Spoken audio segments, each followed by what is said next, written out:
Tervetuloa Extreme Mulksonssi 3. tuontokaudelle. Käydäs herrattaan tähän heti kärkeen Ana.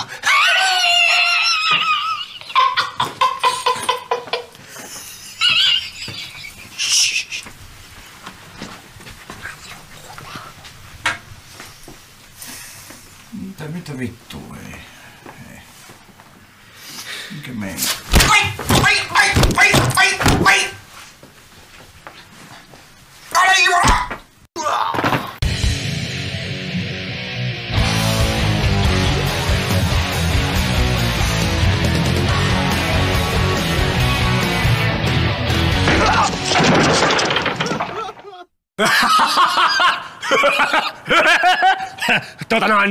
Meni vähän överiksen pesarin kautta, niin hän oli jäänyt mitään muuta kuin lumpioehjäksit vetelystä.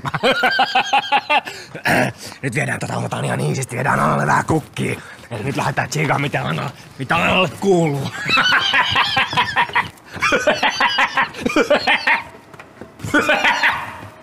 Ana!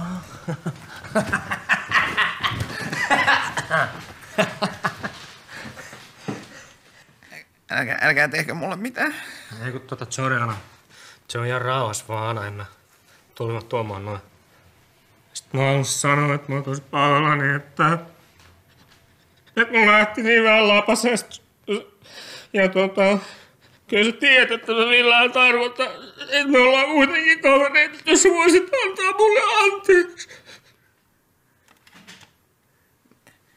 Mitä helvettiä? Sä katot sun sydämeen ja mietit, että jos sä voisit sieltä löytää sellaisen mahiksen, että voisit antaa mulle anteeksi.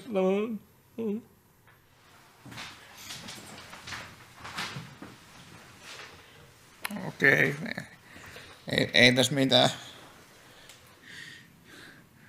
Mä vaan haluan saatana sanoa, että tämmöiset perkeleen hakkaamisformaatit, niin nää on kyllä, sais saatana jää pienemmälle. Että sitä saatana hävetä niinku aikuisia ihmisiä. Ana!